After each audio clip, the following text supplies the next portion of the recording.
Si quieres conocer qué es y cómo funciona la gestión pasiva o indexada, puedes comprar nuestro libro La Guerra Financiera Asimétrica, número 1 en venta en Amazon. Podrás averiguar cuáles han sido los resultados históricos de este estilo de inversión. Tenéis el enlace en la descripción del vídeo. Y si queréis el libro gratis, solo tenéis que abrir una cuenta en MyInvestor y contratar cualquiera de sus productos. Recordad que debéis hacerlo a través del enlace que proporcionamos en la descripción. Poneos en contacto con nosotros una vez lo hayáis hecho y os lo enviaremos a casa. Hola a todos, hoy vamos a hablar con Carlos.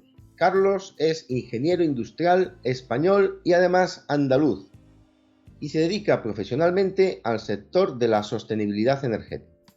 Un sector del que dice nunca quiere jubilarse, algo que a mí me gusta mucho escuchar, porque siempre es una noticia feliz ver que alguien disfruta con su trabajo. Feliz y no tan frecuente como nos gustara. Ha tocado todos los palos de las renovables. El ahorro energético en edificios, industrias, transporte limpio y en general todo lo relacionado con la mitigación del cambio climático, especialmente la reducción de emisiones de CO2. Aunque su formación académica es muy técnica, Carlos a veces se divierte con las inversiones, por eso le ha llamado la atención a Quiet Investment. Y también le interesa la financiación sostenible, insistiendo en que hay que echarle más filosofía. Es decir, Carlos piensa que calculamos mucho, pero pensamos poco. Y además debemos tener más simpatía, porque igual uno no tiene siempre la razón. Y por supuesto, y muy importante en estas cuestiones técnicas y científicas, debemos ser escépticos con toda la información que nos llega, que quizá es demasiada. Por último, para terminar de presentar a Carlos, diremos que empezó a estudiar energía solar el siglo pasado. Mirad cómo suena esto del siglo pasado. Y además en contra de la opinión mayoritaria de sus amigos y compañeros, a los que parece que felizmente no les hizo el más mínimo caso. Le decían que era una energía muy cara, pero aquí le tenemos 25 años después, donde ya sostiene que la energía solar es la fuente de electricidad más barata del mix español. Así que vamos a hacerle unas preguntillas sobre todos estos temas energéticos. Hola, Carlos. Hola, muy buenas. La verdad es que estoy encantado de estar con vosotros. Es mucho lo que he aprendido con Quiet Investment a lo largo de todos estos años, que debo decir que mantenéis un blog y un sitio maravilloso. Muchas gracias por la oportunidad de estar aquí con vosotros. Hombre, gracias a ti. Muchas gracias a ti. Por lo menos nos lee una persona. Ahora que la gente ya no lee tanto. Vale, pues empezamos entonces con las preguntas. Te hago yo la primera. La primera es si existe el cambio climático. Bueno, yo creo que hay evidencias abrumadoras por parte de la ciencia, es algo que todos tenemos a nuestra disposición. Entiendo que haya escepticismo y es bueno que lo haya. La cuestión es, me gustaría que cada cual se preguntara, ¿realmente no me lo creo o es que no me lo quiero creer? ¿Qué es lo que ocurre? Quizás no quiero cambiar mi estilo de vida, quizás quiero conservar mis hábitos. No voy a intentar convencer al personal de que existe o no existe. Quiero que mantengan los ojos abiertos y que piensen, ¿qué ocurre si prescindiéramos de la importación de combustibles fósiles? Hoy día la Unión Europea, con las últimas crisis, pues puede gastar en torno a 600-700 millones de euros solo en importar combustibles fósiles. Si ese balance se redujera a cero, seríamos una superpotencia exportadora. ¿Qué ocurriría si nuestras ciudades fueran más limpias? Si no tuviéramos la contaminación y el ruido que hay en una ciudad. ¿Cómo de sano crecerían nuestros hijos? ¿Cómo se alargaría nuestra vida? Quiero decir que incluso si no existe el cambio climático, y esta es una frase un poquito peligrosa, habría muchas razones para seguir insistiendo en esta línea. Completando esta pregunta, ¿existe el cambio climático? ¿Es reversible o no nos queda otra alternativa que la adaptación?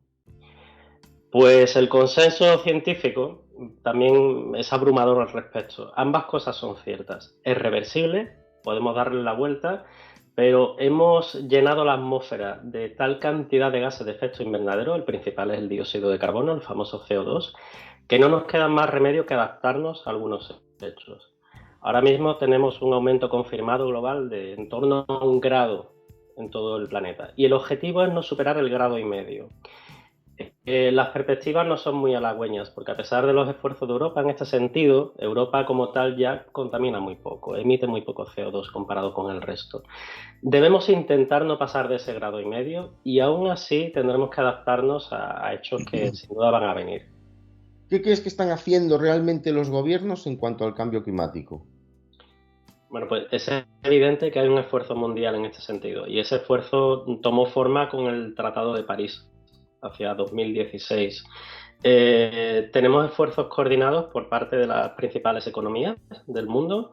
En concreto, en la OCDE, pues, todos los países están lanzando tanto planes como políticas concretas para mitigación y reducción de emisiones. Estados Unidos está muy fuerte, por ejemplo, con las últimas leyes que ha sacado. Está muy decidido también a alcanzar la neutralidad climática hacia 2050, al igual que la Unión Europea.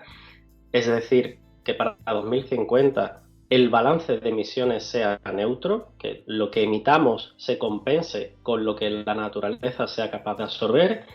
China es una de las mayores potencias en este sentido, lo que ocurre es que tiene una inercia muy fuerte y 1.400 millones de habitantes, pero no olvidemos que es ahora mismo la potencia mundial en coches eléctricos, también en producción de equipos renovables como aerogeneradores y módulos fotovoltaicos. Y hay otros muchos gobiernos en el mundo que van en la misma línea. ¿Por qué? Porque ya no se trata de hacerlo por el medio ambiente, el futuro, el planeta, nuestros hijos. Bueno, el planeta seguirá existiendo sin nosotros, ¿vale? Sino que es una oportunidad industrial. Y en cuanto han entendido que el que se quede detrás en esta oportunidad industrial se queda descolgado de la economía, si queréis complemento aquí un poco con algunas políticas o algunos objetivos en concreto que tocan más de cerca, pero creo que como ahora hablamos de Europa, vamos a entrar en materia y para que no Pues salga muy sí, largo. mira, volviendo al viejo continente, entonces, ¿cuál crees que es el problema que tiene Europa actualmente con la energía? Aparte de que ahora Alemania está quemando carbón por un tubo. ¿Y cuál sería la solución? El problema que tiene Europa con la energía es antiguo en realidad, lo tenemos desde hace muchos años. Se puso de evidencia en el año 1973 con la primera crisis del petróleo. El problema que tenemos es de dependencia, de importación de energía de terceros países. Esa dependencia asciende a por encima del 90%. Como tenemos una matriz energética que se basa en gran medida en, sobre todo, petróleo, además de gas y cada vez en menor medida carbón, cada vez que varía el precio de estos combustibles, la economía europea pues lo sufre hasta el punto incluso de entrar en recesión. Estas crisis energéticas históricamente han dado lugar después a políticas de diversificación energética, políticas de ahorro y eficiencia, de promoción de energías renovables que se producen sobre todo en Europa, no se importan mayoritariamente, pero claro, no han llegado a fructificar. Gracias a las políticas de cambio climático esto se ha tomado más en serio, sobre todo con la publicación en el año 2019 del Pacto Verde Europeo, que no es más que un conjunto de políticas para reducir las emisiones de forma dramática para 2030 y 2050. Lo que ocurre es que la crisis rusa nos ha pillado con el pie cambiado. ¿Cuál sería la solución? La solución se está implementando ya. La solución es diversificar los proveedores de energía a corto plazo. Está claro que no podemos confiar en nuestro, llamémosle, vecino ruso. Eso fue un gran error por parte de Alemania y un gran acierto por parte de España. Todo se ha dicho. Los españoles debemos enorgullecernos de que en este sentido lo hemos hecho mejor que nuestro vecino alemán y así lo han reconocido. Y invertir en fuentes autóctonas de energía. La más evidente es la fuente renovable, eólica y solar sobre todo. Hay quien piensa que también deberemos perforar el suelo, sacar gas, intentar buscar petróleo, pero en mi opinión son soluciones que es pan para hoy y hambre para mañana, porque esas fuentes se acaban agotando. ¿Se evitaría otra crisis energética como la actual? Sí. ya no sería una crisis como las que han sucedido desde 1973. Si dejamos de depender de la importación de combustibles fósiles, en cuanto subiera su precio, no nos afectaría en gran medida. Lo que ocurre es que hace falta algo de tiempo. Yo estimo que en torno a 2030, 2028, en Europa vamos a ver muy claramente el fruto de esos esfuerzos que se están implementando, como digo, desde hace 4 años. Creemos que tengas razón. ¿Cuál debería ser entonces la fuente de energía principal en los países? Es una pregunta un poco, quizá demasiado amplia, porque cada país es distinto, tiene sus propias necesidades y sus propias capacidades para obtener energía de los distintos elementos. Pero en líneas generales. En líneas generales, cada país debería ver cuál es su potencial. Es un ejercicio que seguro que han hecho todos. Qué es lo que tiene a mano más abundante y cómo poder sacarle partido de la forma más barata y más sostenible. Por ejemplo, en un país como Brasil, que tiene una potencia hidráulica tremenda, de hecho el 90% de su electricidad es de origen hidroeléctrico, quizás no tenga demasiado sentido instalar energía eólica, la cual es bastante minoritaria. En cambio, concretamente en el caso de España, nosotros tenemos un clima privilegiado que nos permite tener un suministro diversificado tanto de eólica, si no sopla viento en Galicia, soplará en Almería normalmente, como de solar. Podríamos irnos a fuentes no renovables además, y estas dos yo creo que van a ser, de hecho ya son mayoritarias a futuro en algunos países, solar y eólica, sí. ¿Podríamos irnos a nuclear? Sí, podríamos irnos a nuclear, pero ¿tenemos el recurso? ¿Tenemos la tecnología? ¿Tenemos la promesa de que cada vez costará menos dinero? ¿Qué nos dice la historia? Yo creo que la hoja de ruta que tiene que implementar cada país, o en nuestro caso esa hoja de ruta viene conducida directamente desde Bruselas, desde la Unión Europea, es ser honesto con esas perspectivas y actuar en consecuencia. Ese ejercicio ya se ha hecho en muchos países y en Europa también. Y volviendo a este punto, ¿qué tecnología renovable crees que será la primera en quedarse obsoleta si es que se queda alguna? Pues es una gran pregunta, porque claro, en el grado de desarrollo actual, yo diría que ninguna de ellas se ha quedado obsoleta ni hay perspectivas, pero las energías renovables, lo bueno que tienen es que su potencial es prácticamente ilimitado comparado con la escala humana de demanda de energía.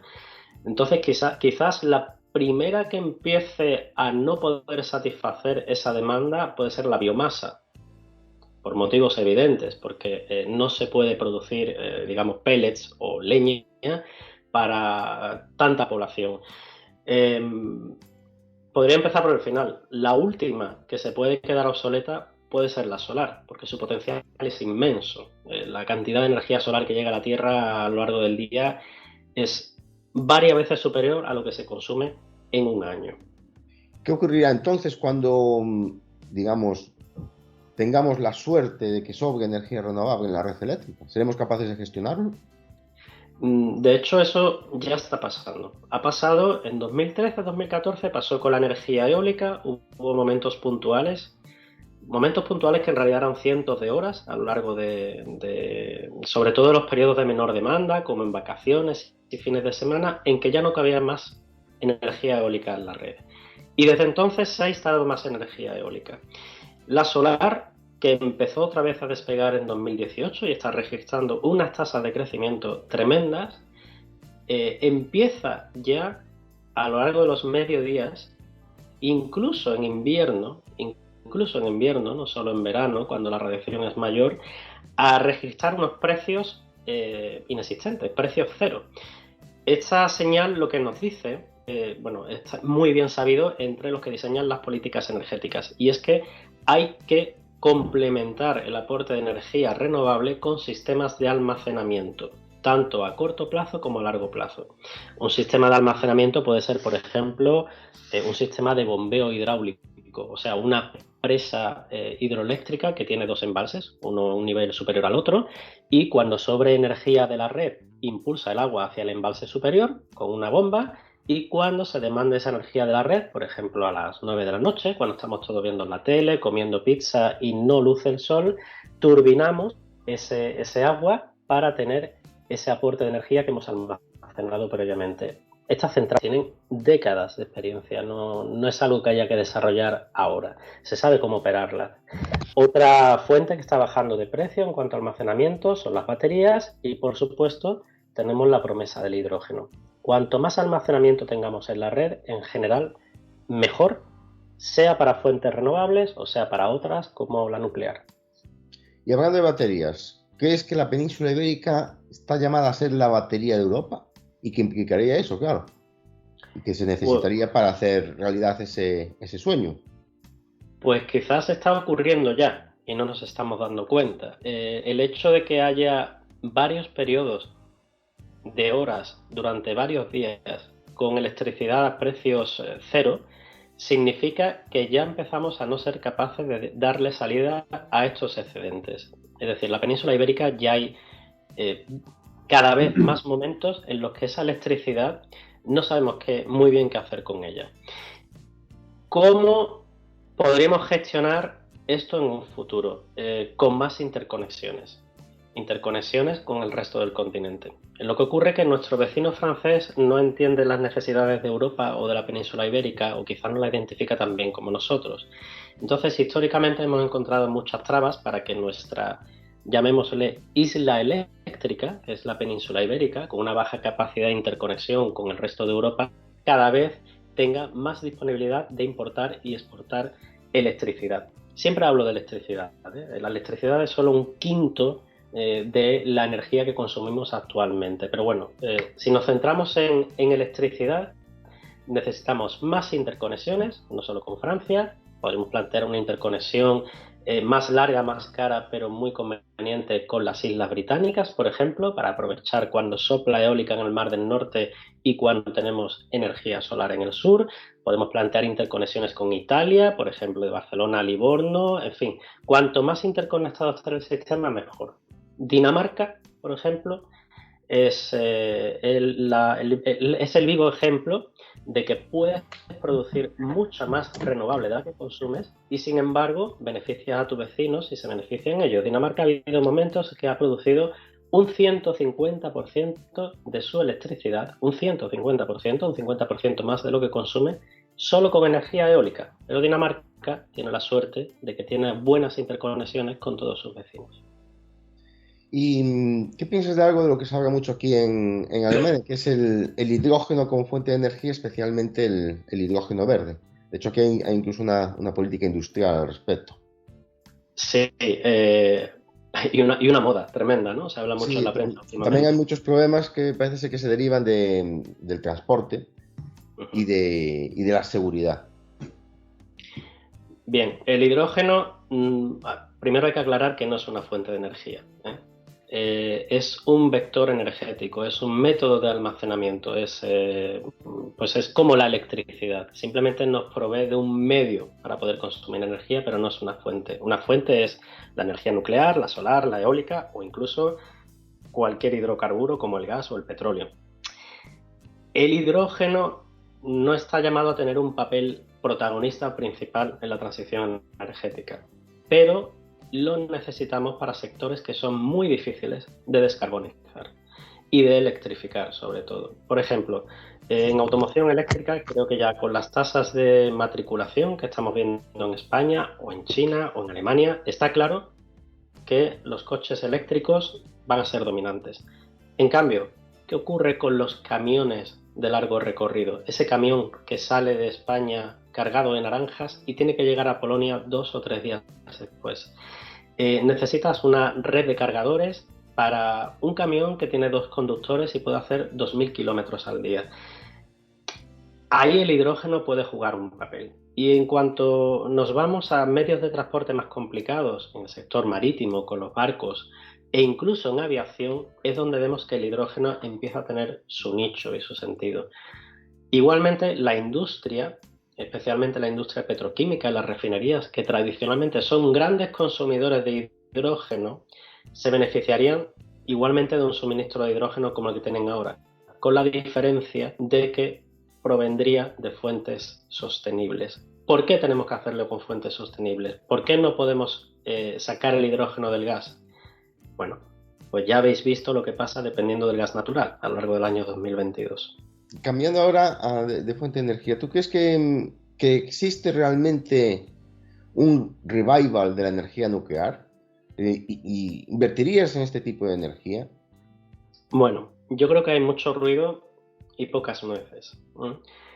Siempre no, pero en los últimos 20 años he sido bastante crítico con lo que la energía nuclear tiene que ofrecernos, simplemente por una cuestión de economías de escala, dejando aparte problemas como que ahora mismo no están resueltos, como la gestión de los residuos nucleares o el riesgo de accidente. No quiero entrar ahí, me voy al plano puramente económico. Lo cierto es que la energía nuclear es de las pocas que ha ido aumentando sus costes de forma progresiva. Y este aumento de costes ha sido especialmente duro a partir del accidente de Fukushima. Por una razón muy sencilla, es imposible asegurar que el riesgo sea cero.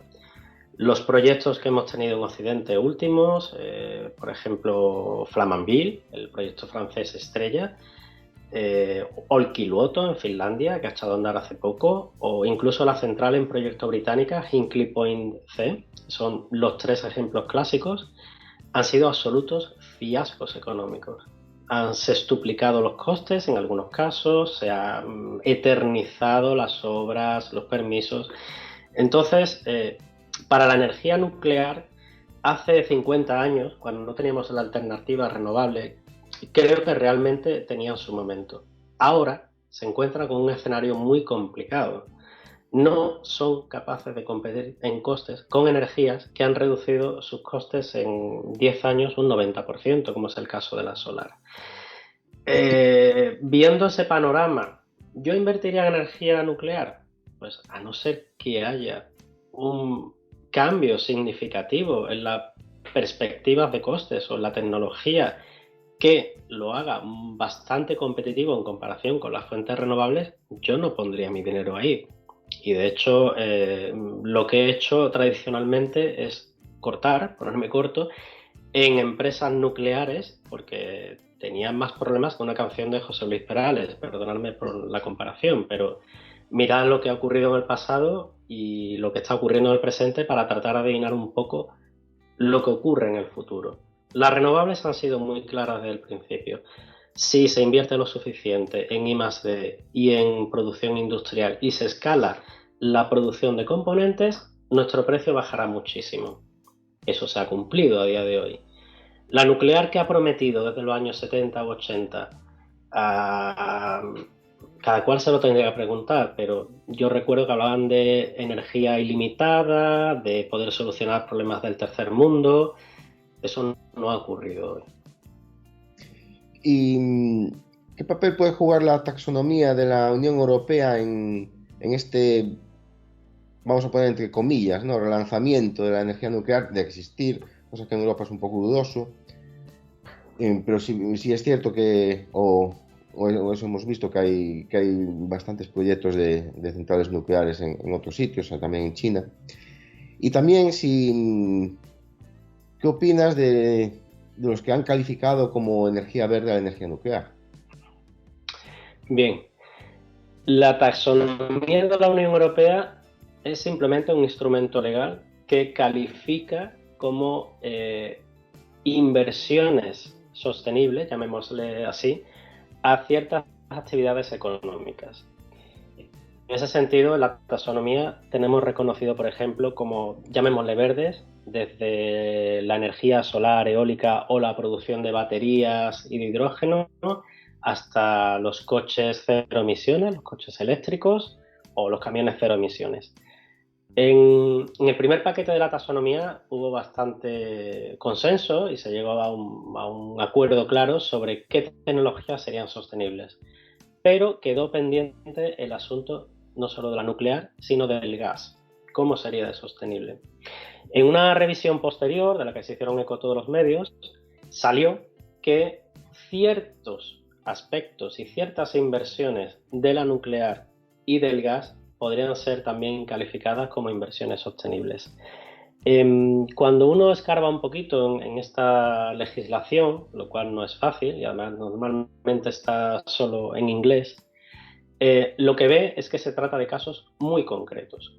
Por ejemplo, en el caso del gas, está bien claro que una central de gas para producir electricidad sería sostenible en un país como Polonia, cuya matriz energética es muy dependiente del carbón, por tanto produce mucho CO2 y es muy sucia. Pero no sería calificada como sostenible en un país como España, porque España ya prácticamente no quema carbón y gran parte de su matriz eléctrica está descarbonizada. Aparte de Polonia, no se me ocurre otro país de la Unión Europea donde el gas tendría cabida, tal como está escrito en la taxonomía, como inversión sostenible. Es decir, entra el gas para descarbonizar. Con la nuclear pasa algo parecido. Lo que ocurre es que los medios de comunicación han amplificado el mensaje, a veces lo ha desvirtuado, para decir que toda la nuclear es sostenible. No es así. Se trata de ejemplos muy concretos.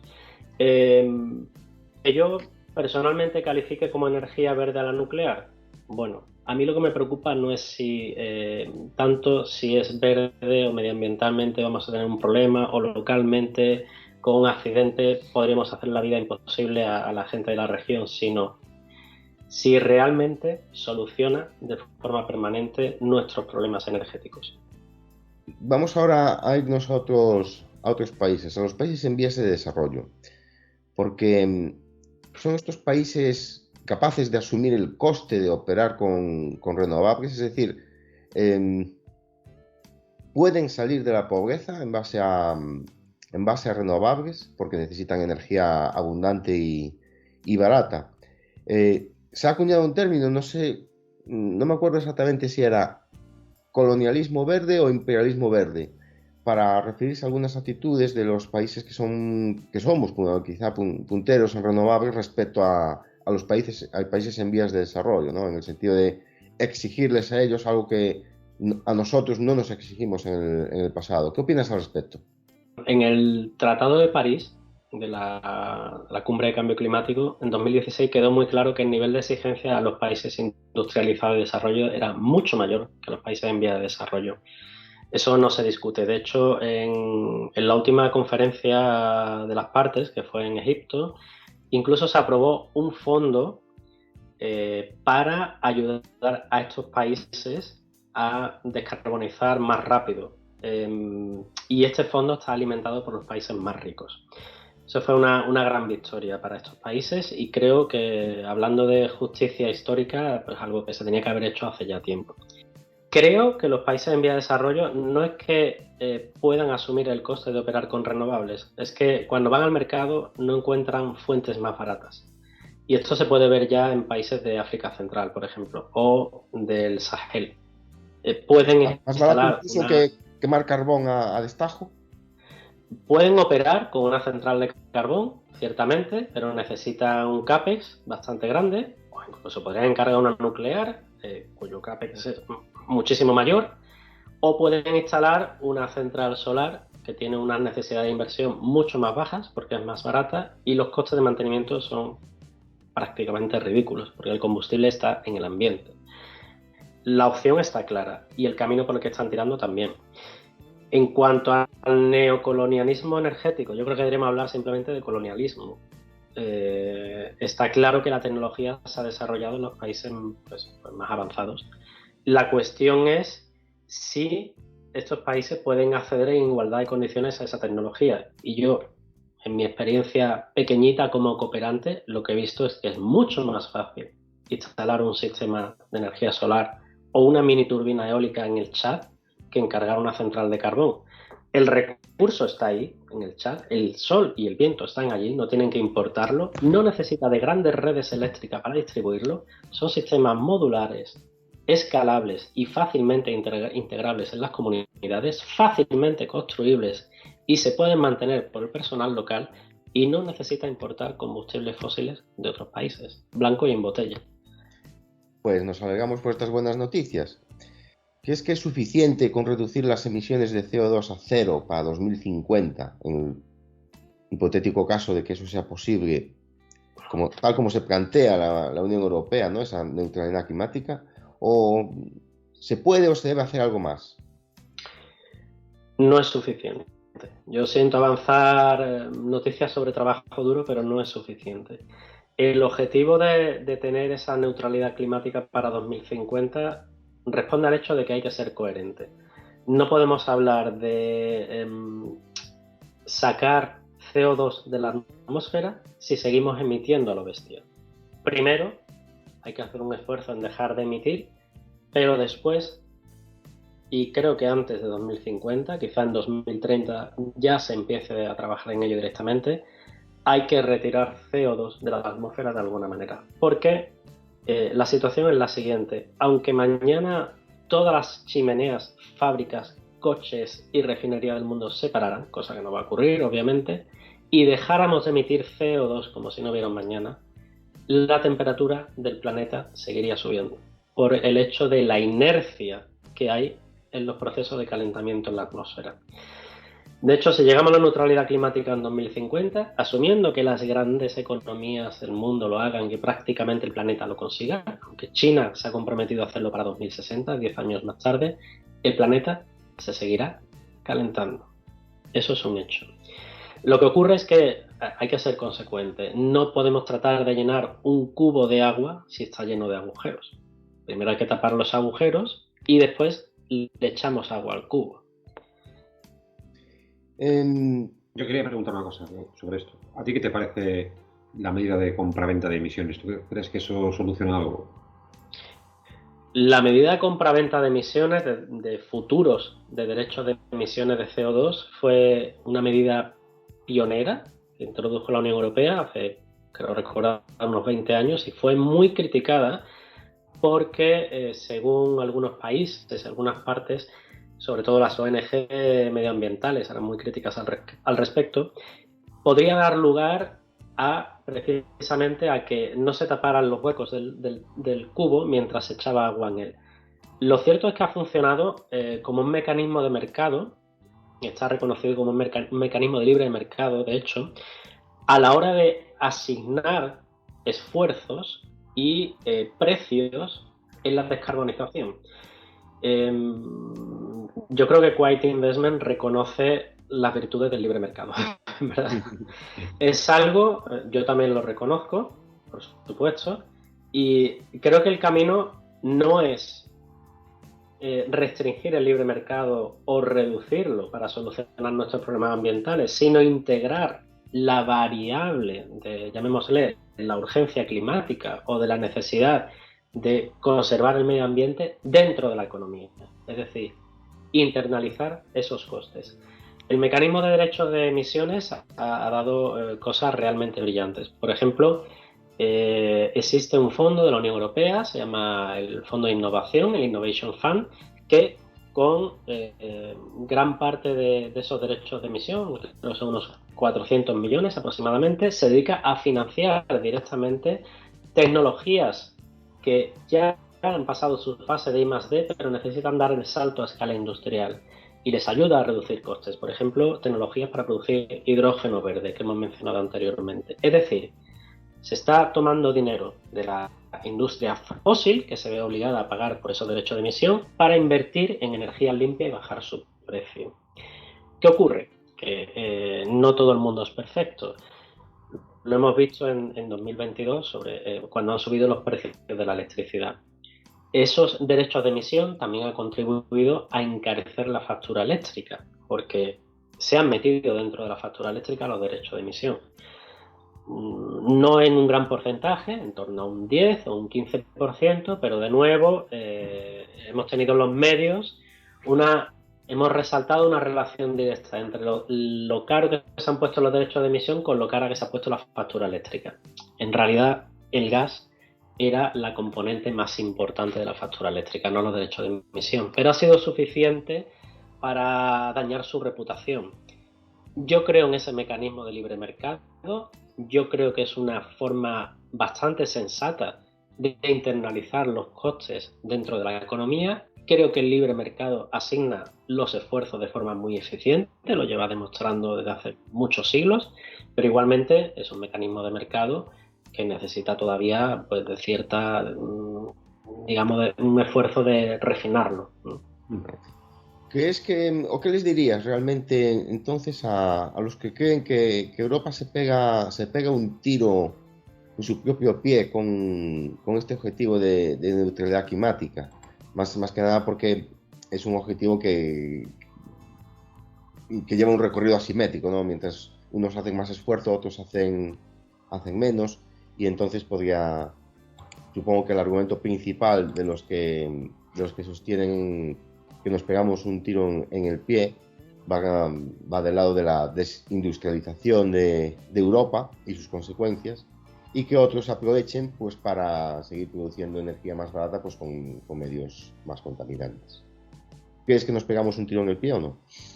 ¿Qué te parece? Hombre, pues me parece un argumento muy respetable y yo creo que es lógico que la gente se pregunte eso, ¿no?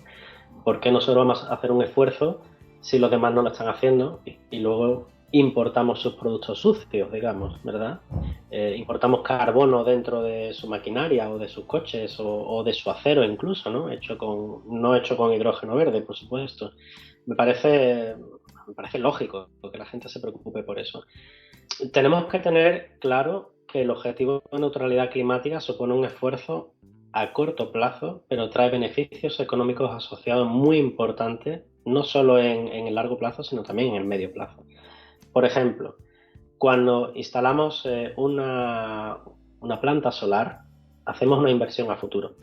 Nos cuesta X, pero esa planta se amortiza rápidamente, y rápidamente puede ser ahora mismo en el entorno de los 5 o 6 años, porque no tenemos que importar combustible para producir nuestra electricidad. Lo mismo pasa con una central eléctrica, igual pasa con un coche eléctrico, que ahora mismo sí es más caro que sus pares térmicos o fósiles, pero cada vez baja más de precio. Y en esta cuestión de invertir ahora y recoger los frutos después, yo creo que Quiet Investment nos ha dado muchas lecciones al respecto. Este es digamos, talón de Aquiles de las energías renovables y de las políticas de ahorro y eficiencia. Hay que invertir un poquito más, hay que hacer un esfuerzo al principio para recoger los frutos después. ¿Qué ocurre? ¿Estamos solo en este esfuerzo? No. Estados Unidos, Canadá están ya en ello, Japón, China, incluso con sus, vicisitudes y su forma de entender las relaciones comerciales, también está haciendo grandes esfuerzos. Australia, Nueva Zelanda. La Organización Mundial del Comercio como tal cada vez se mueve más en esa dirección. ¿Vamos a permitir que nuestra industria sea limpia? ¿Vamos a internalizar esos costes ambientales mientras alegremente el resto de los países nos exportan sus manufacturas hechas con energía sucia? No. Por ejemplo, ya hay un mecanismo de carbono en frontera, que se llama. Se están recogiendo ya los datos de todos los productos que se importan desde la Unión Europea, de terceros países. De nuevo vuelvo a hablar de China como ejemplo paradigmático, y a partir de 2025 a 2026 esa información va a ser útil para levantarle un impuesto en frontera. Un impuesto que lógicamente acabamos pagando los ciudadanos, ¿eh? No seamos naif, esto no es un problema para China, sino para los ciudadanos, que somos los que asumimos ese coste. Pero ¿qué mensaje lanzamos con esto? Que China no puede fabricar sus productos con carbón o con energía sucia y que le salga gratis. Y no va a poder competir de forma desleal haciendo dumping medioambiental. Estados Unidos, cuando supo de este mecanismo de carbono en frontera, se opuso, pero al poco lo entendió rápidamente y vio que también era muy bueno para defenderse de las importaciones de China. Y China ya ha reconocido que está haciendo esfuerzos para que eso no suponga un problema en las relaciones comerciales a futuro. Quiero decir que los países que nos tomamos en serio estos objetivos medioambientales, tontos no somos, sabemos el esfuerzo que hacemos, pero al mismo tiempo hay una actividad, llamémosla, de diplomacia climática internacional para que nuestros socios comerciales entiendan por dónde vamos, qué les exigimos y cómo podremos entendernos para que el esfuerzo sea compartido. Pues ahora vamos a pasar de lo grande, digamos, a un poco a lo más pequeño, ¿no? Una cosa que quería preguntar yo, que se nos quedó atrás, una cosa que quería preguntar sobre el coche eléctrico es ¿cómo ves tú cuál sería la posible solución cuando sabemos que la mayor parte de los coches que tenemos hoy en día se aparcan en la calle y no van a un garaje donde tú puedas recargarlos, ¿cómo se solucionaría el tema de recargar los coches eléctricos cuando casi todos se aparcan en la calle? Instalando puntos de recarga igual que tenemos los parquímetros. Lo que ocurre que aquí las políticas que dictan un poco el esfuerzo principal, bueno, el esfuerzo que se hace al principio más bien, parten de la Unión Europea, pero son los Estados miembros y sobre todo las entidades locales, los ayuntamientos, los que tienen que hacer ese esfuerzo de poner a disposición de los ciudadanos esos puntos de recarga. Realmente no hacen falta muchos, ¿eh? El tema está bastante estudiado y en el uso que se hace en el día a día en la ciudad, el 90% de los trayectos son de menos de 50 a 60 kilómetros, realmente te hace falta recargar prácticamente cada semana. Entonces no es algo que esté dando problemas. En países que ya están muy fuertes con el coche eléctrico, como Noruega, el 90% de los coches son ya cero emisiones, no hay problemas en ese sentido. A mí es verdad que tiene mucha casa unifamiliar. Pero no se espera que ese sea el cuello de botella. A mí me preocupa más cuando un 15 de agosto se mueva toda Francia de una punta a otra y un sábado te encuentres las colas para recargar en puntos de recarga de alta potencia y el tiempo de espera que implica. La red va a ser capaz de poder lidiar con ello. La red eléctrica tiene esa capacidad. Los operadores de la red eléctrica ya se están anticipando a esas necesidades y saben lo que viene. Y con las inversiones necesarias y una planificación adecuada, pueden con ello. Pero vamos a tener en las autopistas puntos de recarga para coches, para camiones no, para coches que se van a usar poco. Y van a tener unos precios, lógicamente, más altos. Va a ser momentos puntuales, pero esos momentos puntuales cuando se empieza a dar en un futuro cercano y empieza a amplificar la prensa, va a lanzar el mensaje de que hay que ver dónde nos hemos metido, esto es incomodísimo.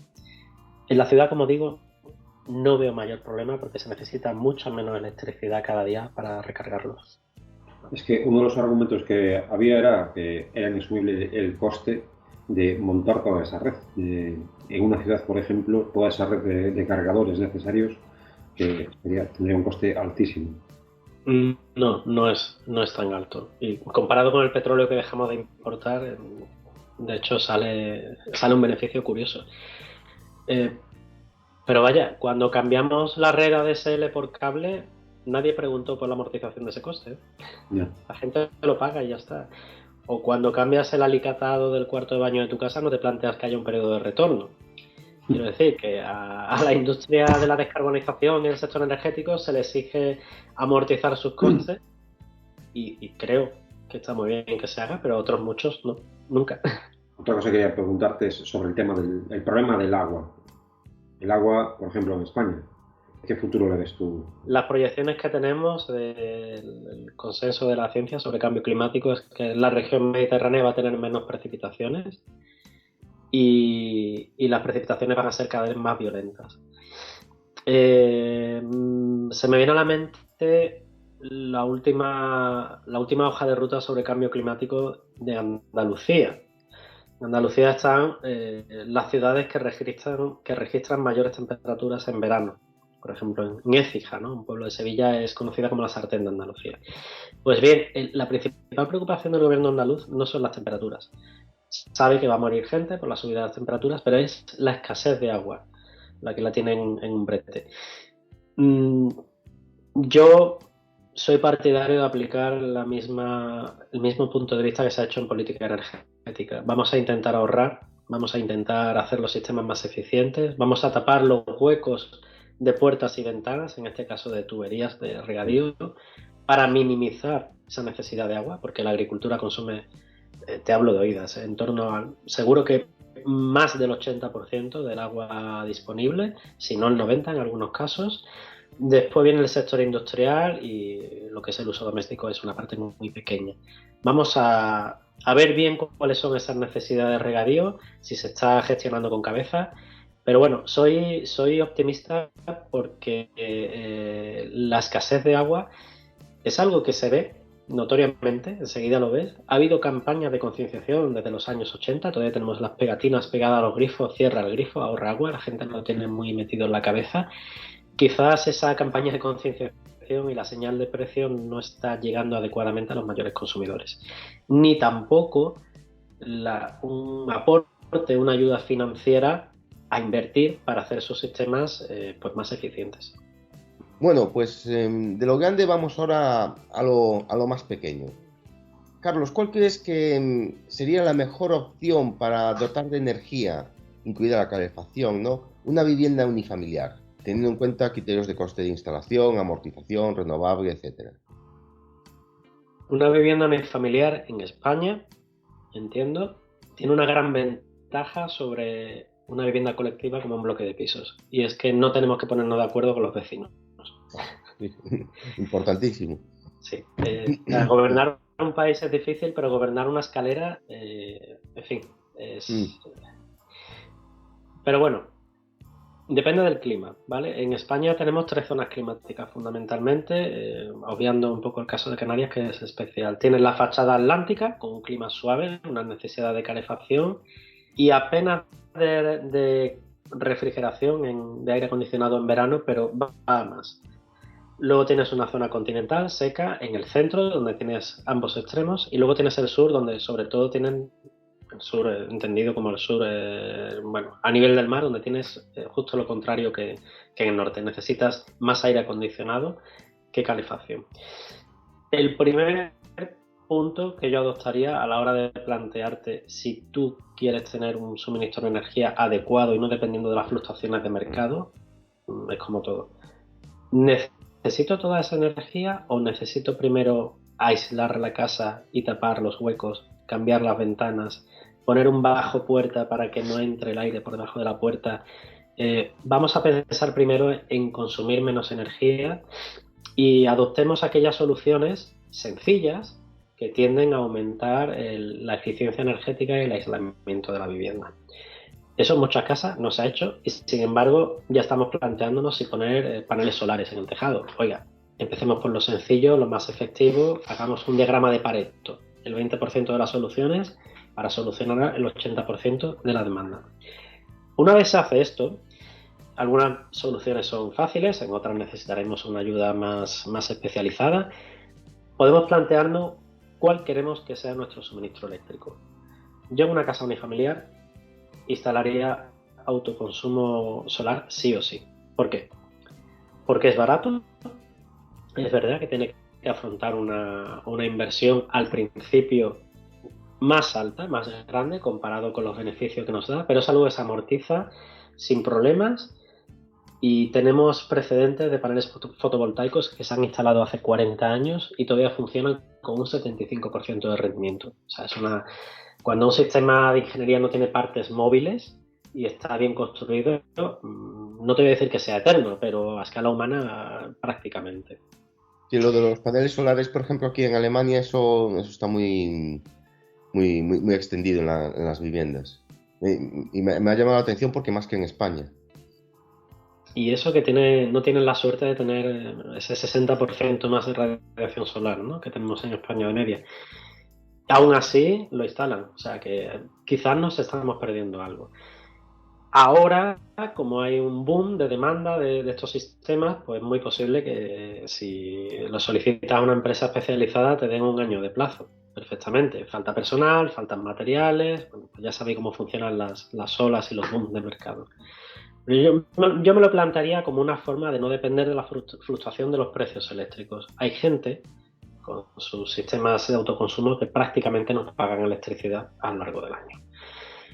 En cuanto a temas de calefacción, solemos pensar, por ejemplo, si tenemos un sistema común de radiadores, en si prefiero quemar gas o, oye, eso es muy insostenible, gasoil no, por Dios, además sube mucho de precio, fluctúa, mejor pellets, muy bien. Aquí yo plantearía considerar las bombas de calor, ¿vale? Las bombas de calor no son más que bombas de calor y bombas de frío, aclaro, sirve para las dos cosas. No son más que sistemas que funcionan con electricidad, donde tú metes 1 kilovatio hora de electricidad y puedes obtener entre 3, 4, 5, incluso 6 kilovatios horas de energía térmica. ¿Cómo se produce esta magia? Porque el sistema lo que hace es, con una serie de compresores y unos sistemas que funcionan con electricidad, es capaz de extraer del ambiente más energía térmica que la energía eléctrica que se implica en su funcionamiento. Por ejemplo, con una bomba de calor, un split, para entendernos, normal y corriente, que echa aire caliente, como puede ser un sistema de aire acondicionado, incluso en los peores días de invierno, con 0 grados de temperatura, por cada unidad eléctrica que consumimos sacamos 3 de energía térmica. Y esto está reconocido como una energía de carácter renovable, porque la sacamos del ambiente, hay ayudas disponibles en las comunidades autónomas, en los ayuntamientos. Es cierto que la inversión inicial es significativa, pero también es cierto que se puede amortizar.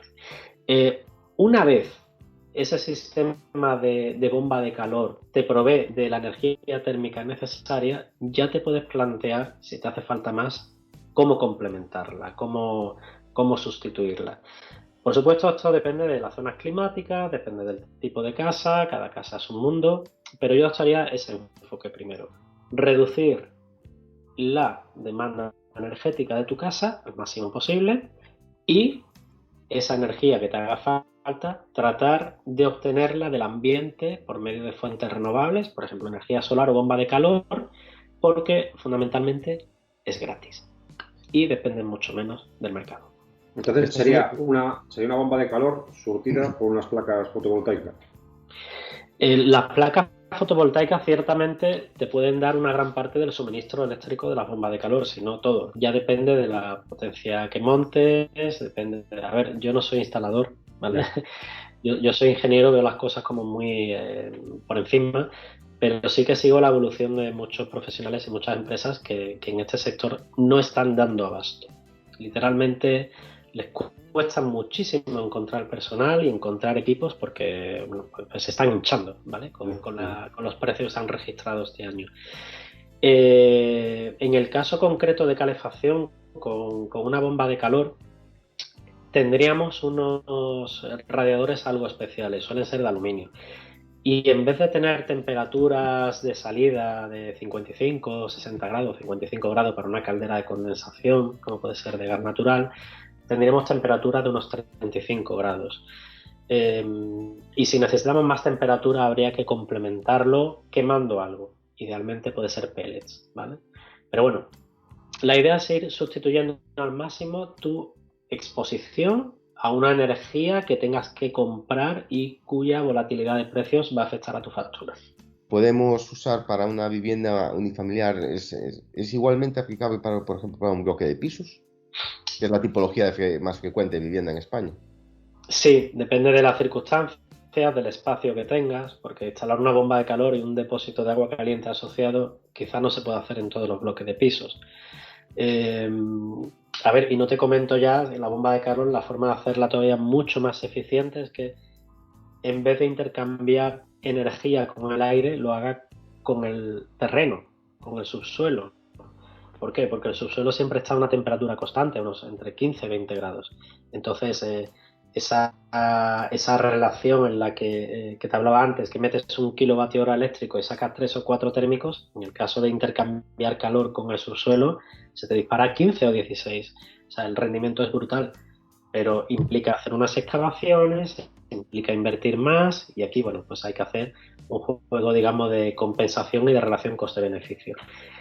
En un bloque de pisos, para pisos altos lo tiene más complicado porque un autoconsumo solar no te va a satisfacer todas las necesidades energéticas, eléctricas en este caso, del bloque, aunque recubran las fachadas que están expuestas al sol, la fachada sur idealmente. Y bueno, yo plantearía como jefe o como presidente de una comunidad de vecinos, suerte, plantearía en primer lugar reducir el consumo energético por aislamiento de fachadas, aislamiento de azoteas, de tejados, un plan integral de invertir ahora para recoger los beneficios después. Esto En esta España nuestra, pues bueno, no hace falta que os explique, ¿no? Tenéis un blog sobre cómo educar financieramente a las personas. Creo que sabéis que no es tan fácil, pero es el camino a seguir. Últimamente se ha reformado la normativa de autoconsumo eléctrico en España para permitir que el concepto de autoconsumo no sea simplemente en el punto donde consumes la electricidad, sino que te lo puede llevar incluso a 2 kilómetros de distancia. ¿Qué se persigue con esto?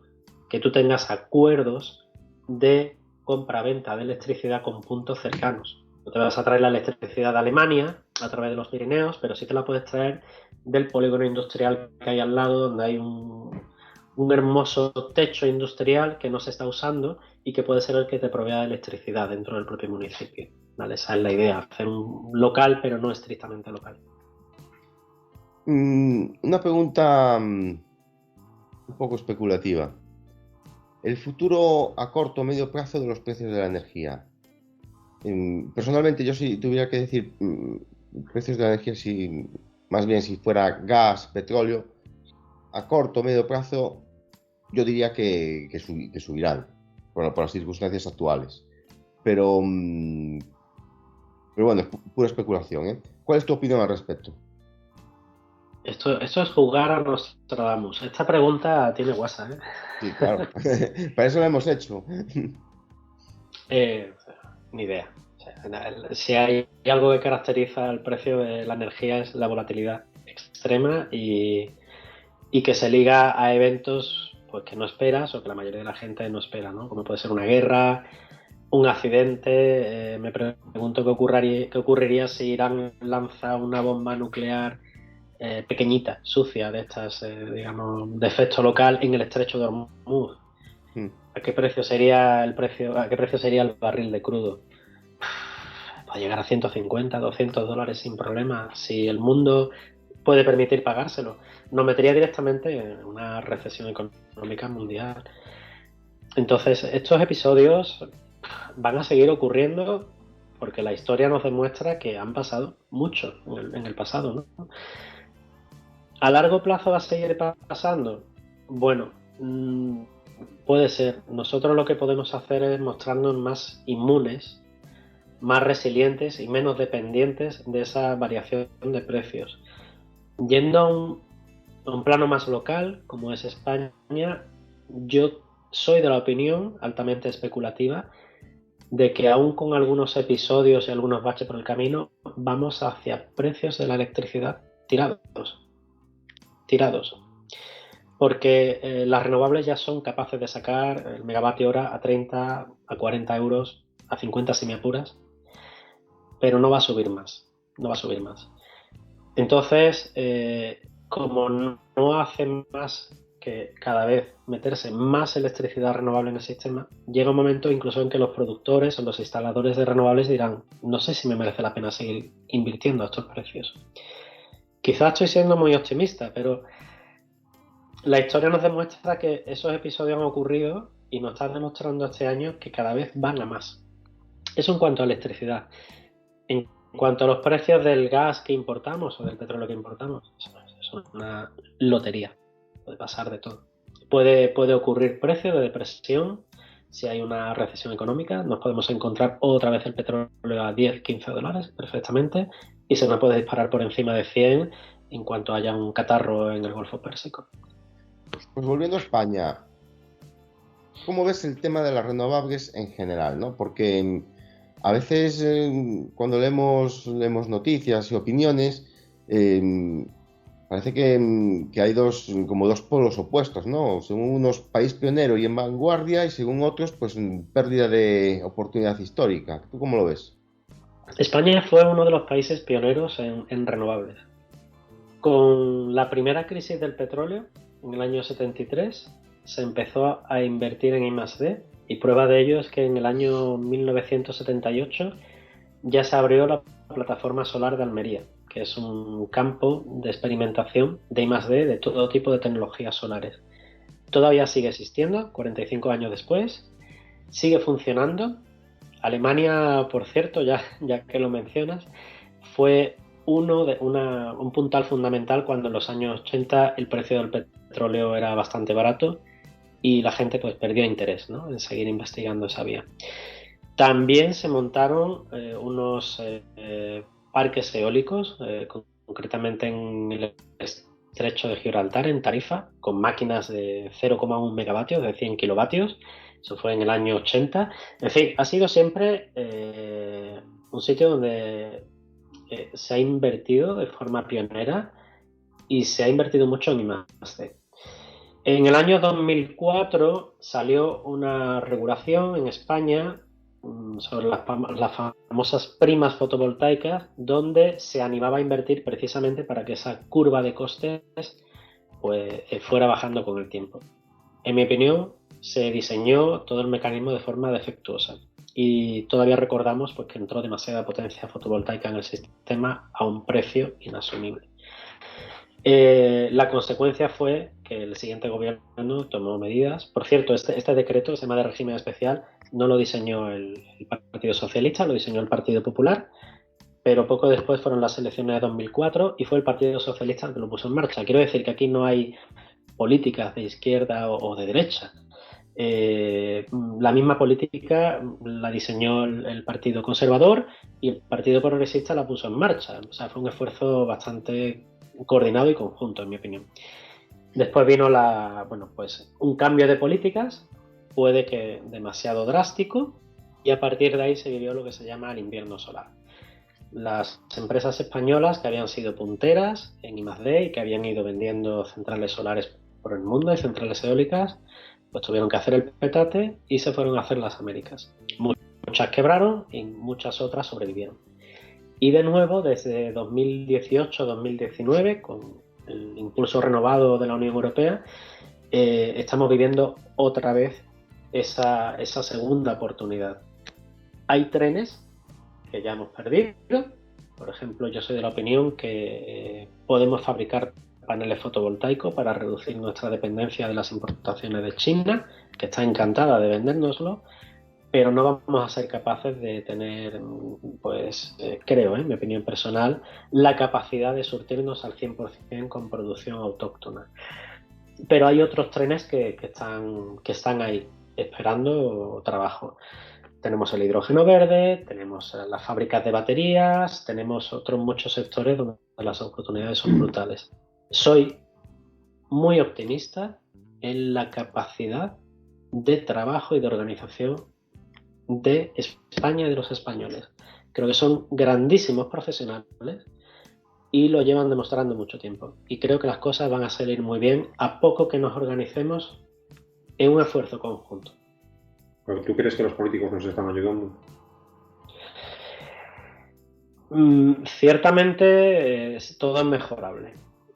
El enrarecimiento último del ambiente político no ayuda. Y el tratar de identificar que haya políticas energéticas, climáticas o medioambientales de izquierda o de derecha, yo creo que es algo que debemos superar.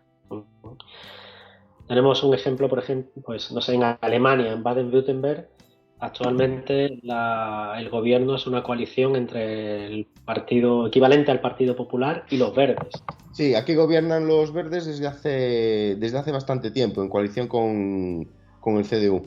Esto es ciencia ficción en España, ¿no? Que un partido ecologista gobierne con la derecha, pero en Alemania es bastante habitual la cultura de la coalición, ¿no? Y la gente está dispuesta a votarlo y a aprobarlo, vamos, sin ningún tipo de problema.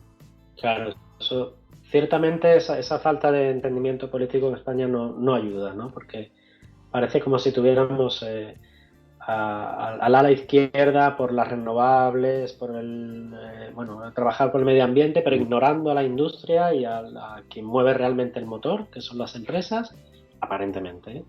Y luego tenemos un ala conservadora, no digamos ya si es extremadamente conservadora, que se opone a todo. Hablo en general, hay de todo, sí. Y partido de todo, pero como se opone al desarrollo renovable, dice que hay que invertir más en nuclear, que lo del coche eléctrico que no sale adelante. A ver, señores, la energía tiene que ser un pacto de Estado. Y también la educación y otras muchas cosas, pero la energía es algo crítico que impacta de forma fundamental en nuestra economía. Y creo que el ejemplo de Alemania nos hace ver que es posible un entendimiento. Por fortuna, o quizás es una pena, según algunas personas, en torno al 90% de la legislación energética y medioambiental no se produce en España, se produce en la Unión Europea. Todas las medidas que están saliendo últimamente de ahorro energético o de instalar más renovables directamente son transposiciones de directivas europeas.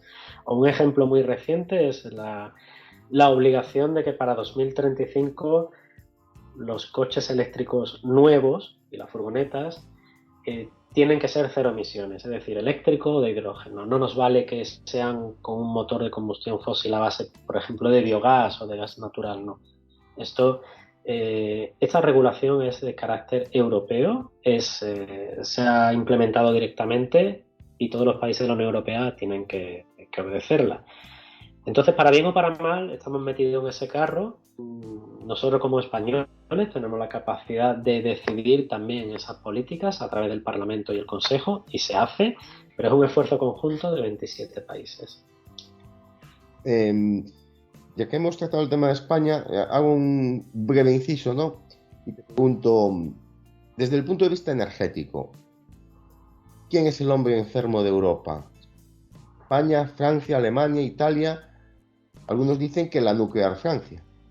Bueno, pues yo anticipé por Twitter que Francia podría tener graves problemas este invierno si las temperaturas eran muy bajas. Afortunadamente no ha pasado, el invierno está siendo suave y Francia parece que ha solucionado sus problemas con sus problemas de corrosión sistémica en un número de centrales nucleares. Pero el precio de los futuros de la electricidad indica que confía menos en la capacidad de Francia de resolver sus problemas que España. En España los precios de futuro de la electricidad llevan siendo ya más de un año, la mitad que en Francia. España tiene capacidad de producir su propia electricidad, de sustituir todas las fuentes fósiles de electricidad de aquí a corto plazo. Corto plazo es antes de 2030. Tenemos la capacidad de que la dependencia del gas para producir electricidad sea prácticamente residual. Y si bien podremos ser un poco más ambiciosos instalando renovables, creo que no vamos a mal ritmo. Francia tiene un problema de dependencia de una fuente eléctrica, que es la nuclear. Fue una apuesta en su día que salió muy bien, pero el parque nuclear francés está envejecido y no está logrando renovarlo. La última central nuclear que encargó fue Flamanville, hace 22 años. Es la única que está en construcción y eso para un país con 60 millones de habitantes es muy poco. Tiene 50 y tantas centrales nucleares en operación, o sea, debería tener como mínimo 5 o 6 centrales nucleares más en construcción, pero no lo está haciendo. Y tampoco está invirtiendo en renovables al ritmo que necesita, porque gran parte de sus inversiones están yendo a mantener el parque nuclear y a solucionar problemas del parque nuclear. Italia empezó muy fuerte en renovables, pero tiene una dependencia energética tremenda, sobre todo de combustibles fósiles y de carbón. Puede tener también muchos problemas. De todas formas, vuelvo a lo que comentaba antes sobre las interconexiones. Hablo exclusivamente de electricidad en este caso.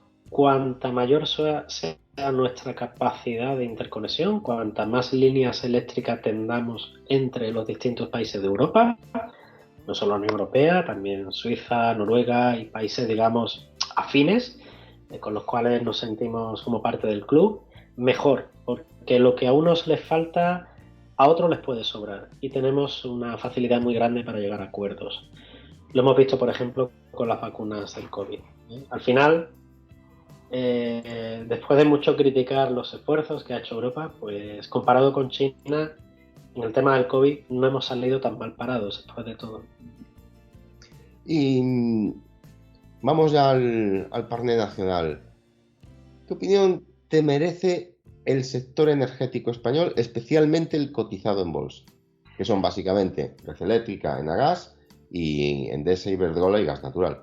Y Repsol, podemos añadir a Repsol también, básicamente. Bueno, yo debo reconocer que invierto poco en el sector energético español en bolsa.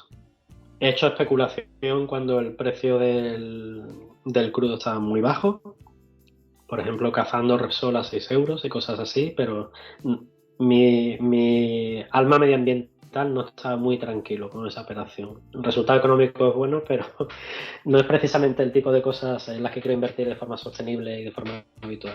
El dinero no tiene olor, decían los romanos. Sí, pero en mi caso yo intento poner mi dinero donde está mi boca, pero no siempre lo consigo, también tengo contradicciones. Quizás la empresa grande que más me gusta cotizada en bolsa es Iberdrola. Iberdrola lleva mucho tiempo invirtiendo en eólica, mucho tiempo internacionalizada, y eso se refleja en su cotización y creo que lo puede seguir haciendo bastante bien. Repsol veo que se está quedando atrás en la carrera por la descarbonización. Esto no es algo que le pase solo a esta empresa cotizada petrolera, le pasa en general a todas en el mundo, salvo honrosas excepciones. Y si bien se puede beneficiar de un precio momentáneamente caro del crudo, ahora mismo está a unos $80 el barril, si en un momento dado te baja a 40, pues ya tienes grandes problemas. Yo no me siento muy cómodo invirtiendo en petróleo. También es verdad que no vamos a dejar de usar petróleo mañana y hay gente muy hábil que es capaz de cazar esos suelos cuando la situación ocurre, confiando en que el tema remonte. Yo creo que eso es especulación, no inversión, pero eso es mi opinión. Y Endesa tiene un problema de estructura corporativa. Endesa no es española, es propiedad de Enel, es italiana, está cargada de deuda y creo recordar que reparte el 100% del dividendo. Bueno, pues comparamos las cotizaciones de Iberdrola y Endesa de forma histórica y vemos que Endesa se queda rezagada. Eso también tiene un precio. Yéndonos un poquito más allá, ha habido oportunidades en el mercado alternativo bursátil, en empresas de renovables, incipientes, pero es un tema que yo recomiendo que se mire con mucha atención. Hay blogs, hay bloggers especializados que siguen estas empresas, que entienden el sector, pero cuidado porque por el mero hecho de ser verde no va a ser buena, ni decente, ni limpia, ni honesta, ¿eh? Yo he tenido un castañazo con una de ellas, no me importa decirlo, y es porque no me miré bien sus cuentas, así de claro. Entonces perdí la mitad de mi inversión, no fue mucho, pero oye, hay que mirarse las cuentas, hay que tener mucho cuidado. Los monopolios españoles en Red Eléctrica y Enagás, empresas seguras en las que es imposible perder dinero porque tienes, bueno, papá Estado está siempre detrás de ellas. Aquí imposible no hay nada, ¿eh? Claro. Lo sabéis bien vosotros. No hay nada, cuidado. La pregunta es así un poco mezquina. Sí, a ver, la dependencia o digamos la capacidad de control del Estado sobre estas dos empresas, concretamente Red Eléctrica, el operador y el propietario de las redes eléctricas de alta tensión de España. No hay más que su consejo de administración, quienes están allí, ¿no? Quienes acaban normalmente en esas dos empresas. Exacto. Y ya sabemos cómo funciona también el tema de las puertas giratorias, ¿no? En este país. Es una laca en España, me parece algo muy reprobable, pero bueno. En Agas pues tenemos, se puede decir que es la red eléctrica del gas. También maneja los sistemas de transporte de gas de gran capacidad de España. Enagas ha tenido un problema de reputación corporativa y ha tenido cambios en su gobierno que a mí no me han gustado un pelo. Ya no se trata de que el gas no sea por supuesto, mi activo energético favorito, no lo es. Produce emisiones de CO2 y ya hemos visto lo que pasa cuando depende de terceros países. Pero creo que además deberíamos mantenernos aparte de esas empresas que permiten ciertas cosas y ciertos cambios que está demostrado que no benefician al accionista y además pueden incrementar, usemos una palabra un poquito más cotidiana, el mangoneo. Red Eléctrica es susceptible de que pase lo mismo, pero Red Eléctrica tiene un sistema de gestión técnica impresionante. Red Eléctrica es, en mi opinión, la mejor empresa del mundo que maneja las redes de alta tensión del mundo. Le da varias vueltas a varias empresas europeas, por supuesto a su equivalente en Estados Unidos o en Reino Unido. Lo que ocurre es que ese 20% de capacidad de decisión del Estado, que al final en realidad aquí se hace lo que yo diga, hay que mirarlo con lupa. Y especialmente en un país que, como digo, no tiene cultura de pacto de Estado en energía y donde podemos estar sujetos a los vaivenes del color político que haya en cada momento. No son precisamente Matildes confiables en las que te puedas dormir. Y por ejemplo, ¿qué te parece empresas que han estado bastante castigadas estos años, que a lo mejor ahora quizá no tanto, de ingeniería? Sobre todo ingeniería en relación con hidrocarburos, como puede ser el tema de técnicas reunidas. Técnicas reunidas, históricamente, su cotización en mercado ha ido paralelo a la del crudo. Lo que ocurre es que ha demostrado que no puede competir en precio con empresas asiáticas que le han comido la tostada. Y luego ha tenido varias experiencias donde simplemente ha perdido todo lo que ha puesto en proyectos como hay unos famosos en Venezuela donde ha perdido el orden de, creo recordar, unos 1.000 millones de euros.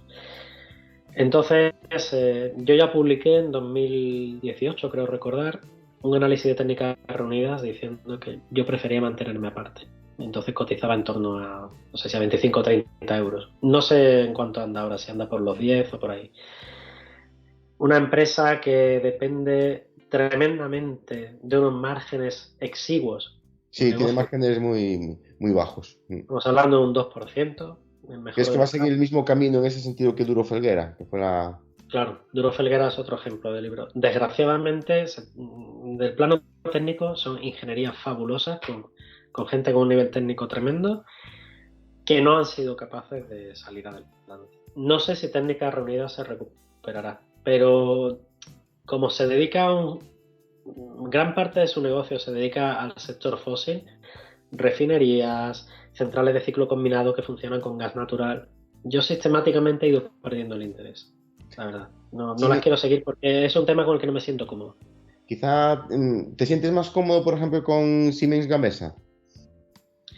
Gamesa es otro ejemplo de mangoneo de primer orden. En este caso el mangoneo vino por parte de la empresa que la compró.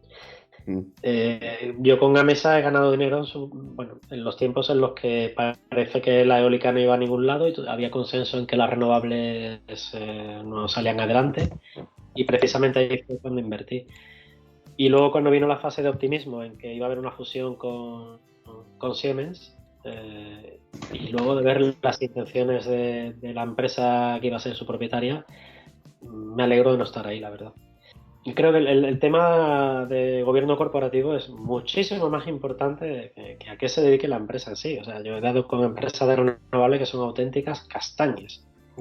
Pueden ser muy honestas, pero si el plan de negocio no es claro, me da igual. O sea, como si se dedica a limpiar la atmósfera de CO2. Necesitamos viabilidad, no solo medioambiental, sobre todo económica, y un plan de negocio y una trayectoria. Vamos a ver qué han hecho los directivos en un pasado y qué ha ocurrido realmente. Y si no ha ocurrido, qué excusas han dado, si son creíbles o no. Vamos a tratar de ser un poco honestos con los análisis que hacemos y ver si están cumpliendo. Pero bueno, lo que decía antes con respecto a las fuentes de energía eléctrica, ¿cuáles prefieres? Yo prefiero las que han cumplido los pronósticos que han hecho. ¿Han prometido algo a futuro? Sí. ¿Se ha acabado cumpliendo? Sí o no. Pues igual con las empresas. ¿Qué ha pasado? ¿Qué han dicho? ¿Qué no han acabado haciendo? ¿Y cómo han intentado solucionar eso? ¿Tienen respeto por los accionistas? Yo empezaría por ahí con todas. Vamos, esto lo sabéis mejor que yo 1000 veces, entre otras cosas porque lo aprendí de vosotros. Bueno, personalmente quizá ya sabes que nosotros somos bastante escépticos con lo de valorar el gobierno corporativo, ¿no? Siempre existe el conflicto principal, la gente es perenne en las empresas, pero nos parece muy, muy complicado valorarlo porque ahí somos muy de la opinión de Graham, porque es algo muy etéreo, ¿no? muy subjetivo. Y porque de alguna forma tú lo puedes ver reflejado en los números, ¿no? En los retornos sobre el capital y en parámetros como esos o como la deuda, ¿no? La evaluación de la deuda. Entonces, si te lo reflejan los números un poco, te puedes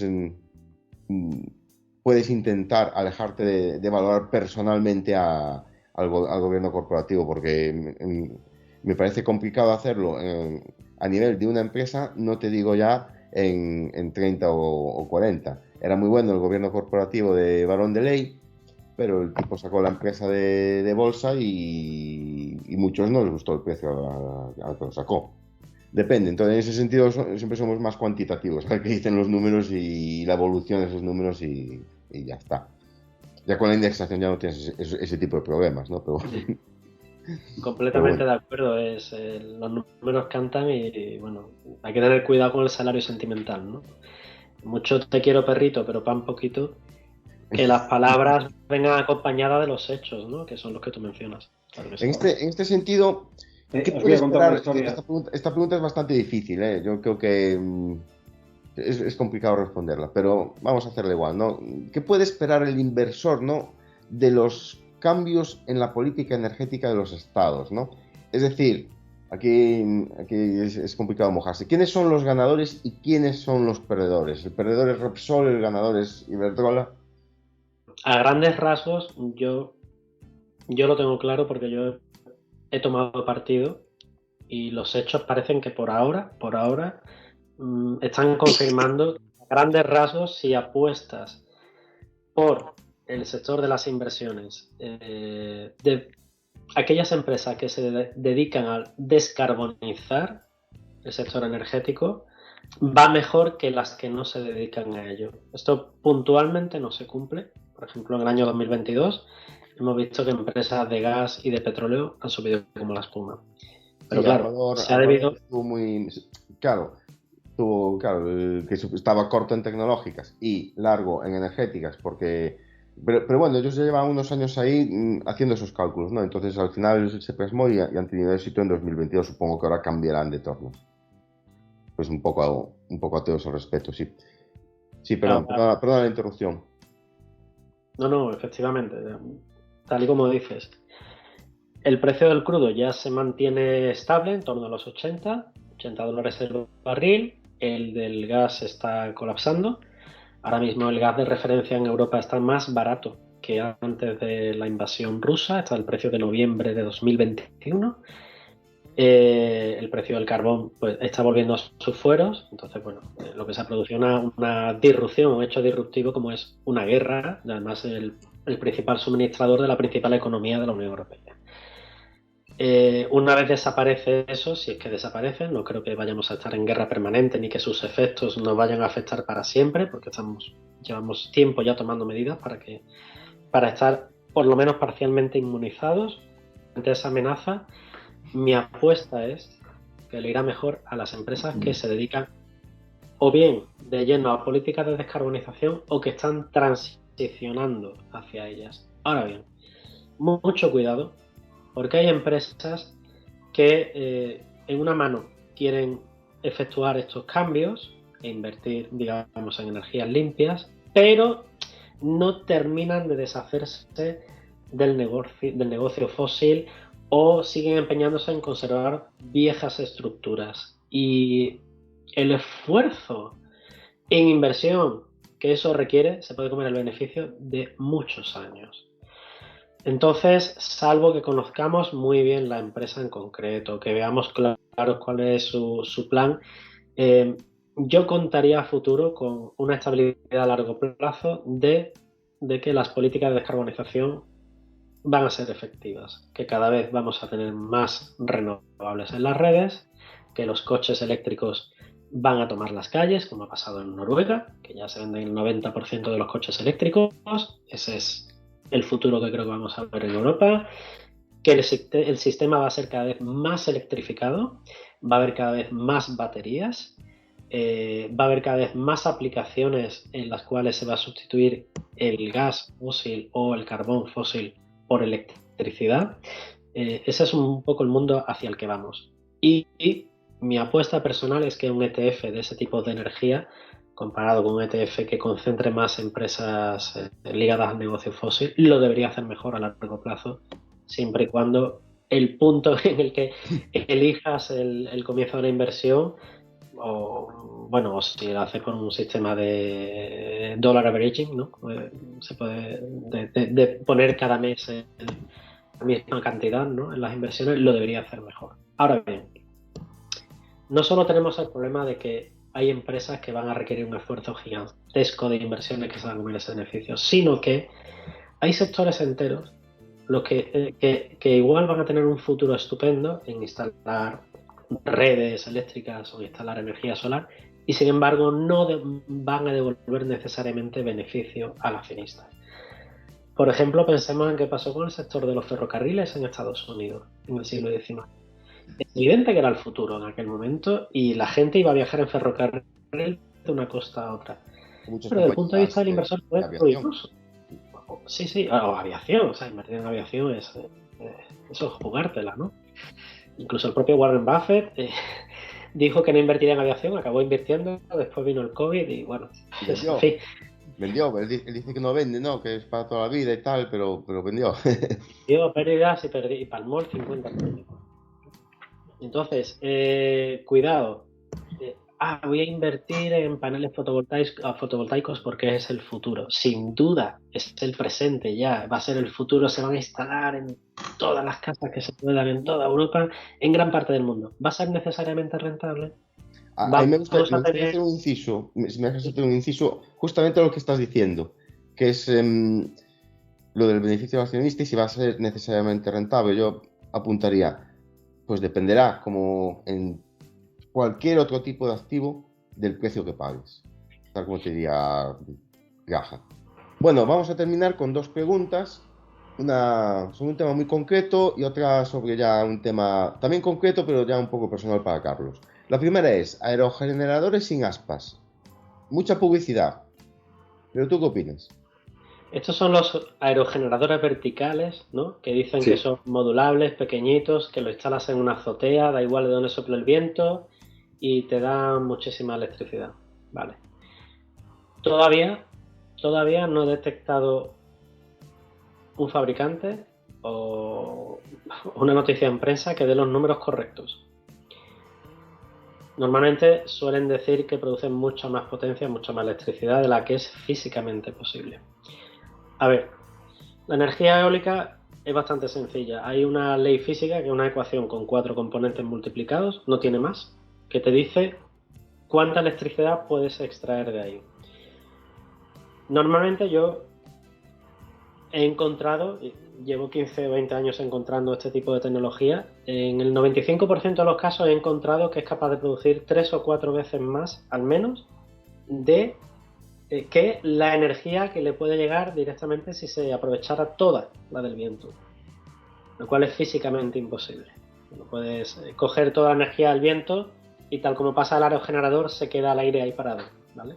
El aire tiene que seguir circulando. Entonces hay, digamos, un máximo físico que no se puede superar. No he encontrado todavía un ejemplo donde este máximo físico se respete. Dicho lo cual, ¿puede ser una alternativa para instalarla en núcleos urbanos? En vez de un aerogenerador típico con 3 palas. Producen ruido. Producen bastante ruido. La energía eólica a mí me encanta, pero no es agradable vivir al lado de un aerogenerador. Produce una contaminación acústica notable. Por eso se instalan normalmente lejos de los núcleos habitados, en el campo, toma una pequeña superficie, las vacas y las ovejas pueden seguir pastando, es compatible con los usos agrícolas y ganaderos. Pero no es una máquina cerca de la cual quieran estar la gente. Al contrario que un panel fotovoltaico, que lo puedes tener a 1 metro encima del tejado de tu casa y no te enteras, no pasa nada, y lo único es que, bueno, si lo ves desde arriba pues brilla un poco, ¿vale? Pero no te introduce una contaminación visual fuerte, ni mucho menos sonora. Yo recomiendo ser escéptico con ese tipo de aerogeneradores verticales. La ventaja que supuestamente tienen es que aceptan el viento de todos los sitios esa ventaja desde el punto de vista de la eficiencia energética se convierte en una desventaja porque por mero diseño son capaces de producir bastante menos electricidad que los modelos convencionales. Y en una comunidad de vecinos creo que alguien se opondría por estética y por ruido, y con bastante razón. Pues después de esta respuesta lapidaria, vamos a una pregunta más concreta y también un tanto personal, ¿no? Bueno, ¿invertirías ahora en renovables? ¿Estás invirtiendo ahora en renovables? Yo ahora no. ¿Por qué? Yo ahora no. Porque, pues por lo que has mencionado antes, David, de los precios. Está caro. Porque, bueno, ya han sido varias experiencias invirtiendo a precios demasiado altos y donde no me ha ido bien. El PER no ha muerto, ¿eh? ¿Perdón? Que el PER no ha muerto. Llevaban unos años que decían que el PER había muerto cuando subían tanto las tecnologías y tal. No, el PER no muere nunca. Ese muerto goza de muy buena salud. El PER no muere, el PER se olvida. Claro, el PER se olvida. Se meten debajo de la alfombra. Yo he visto cómo después de la pandemia y del confinamiento las empresas renovables han subido a lo bestia y todo lo relacionado con descarbonización, baterías, coches eléctricos. Yo debo reconocer que yo estaba acojonado en la pandemia. Yo invertí en muy pocas empresas, invertí un poco en Resol y poco más, pero yo me encontré bloqueado. Reconozco que no tengo cualidades de gran inversor. Yo entiendo lo que entiendo. Y luego pues hace falta tener unas cualidades distintas, llámenle agallas, llámenle aislamiento del ruido para saber cazar esos precios. Sí lo hago con empresas individuales que sí creo que piloto, que controlo y en los momentos que yo creo que pueden estar a tiro. Pero yo ahora como tal, si invierto en el sector renovable en general, digamos a través de un ETF, que recomiendo ser también muy escéptico con los contenidos de los ETF, puede haber de todo, creo que tendría la posibilidad de ver precios más baratos en un futuro. ¿Por qué?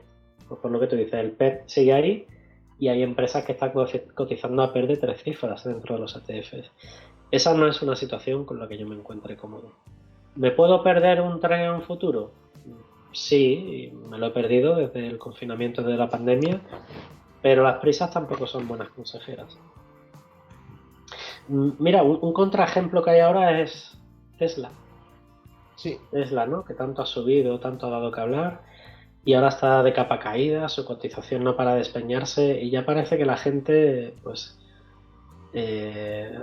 empieza a ver que es que no es tan buena empresa, es que va a tener problemas, que ha tenido que reducir el precio de sus coches, como efectivamente Tesla prometió hace tiempo que iba a pasar, que reduciría el precio de los coches en cuanto pudiera.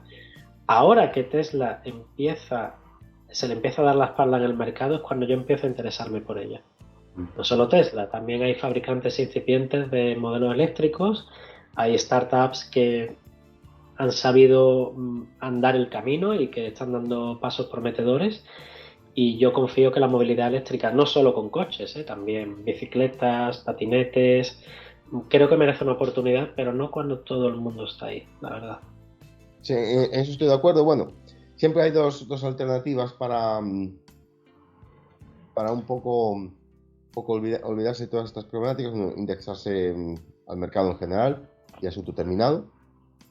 Y dos, delegar en otros. Como hemos hecho, por ejemplo, los que antes éramos partícipes del Besimberia, aún seguimos en la larga travesía de Ardvalor y Cobas, ¿no? Pero sí es verdad que ese criterio que has dicho es bastante sensato. De hecho, incluso las cifras de Tesla han mejorado este año en relación, tanto en ventas como en todo, en relación a otros años, que el índice era muchísimo más alto y sus cifras eran mucho peores. Pues sí, indexarse es la mejor cura ante la ignorancia, y nuestra ignorancia puede ser infinita.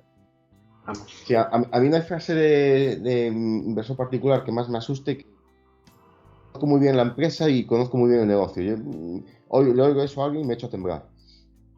Uf. Porque es complicado, ¿eh? A veces no lo conoce el mismo propietario del negocio, ¿no? Y lleva 20 o 30 años en la misma empresa, en el mismo negocio, aún tiene que aprender algo nuevo todos los días y hay cosas si una empresa es muy grande que incluso la propia directiva no controla bien por determinado tipo de inercias. Pero alguien en Twitter te dice que lo conoce muy bien.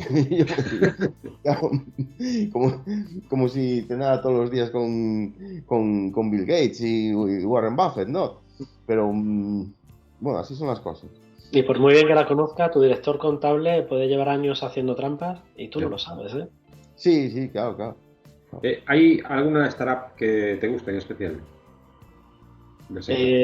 Sí, pero no está en España. No está en España, y si doy algún nombre me arriesgo a que la gente pueda invertir sin mirarla bien. No lo des. Aunque no lo ves, ¿qué hace esa startup? Perdón, repita la pregunta. Aunque no des el nombre, esa startup, ¿cuál es su negocio? Mira, te voy a decir, varias startups, eran startups hace ya algunos años, ¿vale? Ahora digamos que ya están más asentadas en el mercado. Alguna todavía no cotiza, puede que no cotice nunca, algunas sí está cotizando, y te puedo decir que no se dedican a fabricar componentes renovables, porque, bueno, por lo que decía antes, la presión de los precios, sobre todo de países asiáticos, puede ser muy fuerte, y eso erosiona los márgenes de negocios. Me gustan las que invierten en servicios para adecuar la demanda y la oferta de energía. Creo que ahí hay un gran campo. O en proveer de infraestructuras para facilitar tanto el suministro de electricidad como de hidrógeno. O las empresas que tienen patentes propietarias en electrolización de agua para producir hidrógeno. Que físicamente es un proceso que tiene también bastante margen de mejora. Ese tipo de negocios complementarios, que está un poquito más allá de lo evidente, ¿no? Más allá de invertir en aerogeneradores, en centrales solares, en líneas eléctricas, como mencionaba al principio, esa energía, cuando empieza a sobrar y el mercado te dice que está sobrando porque se valora a precios ridículos, tienes que saber gestionarla y tienes que saber almacenarla.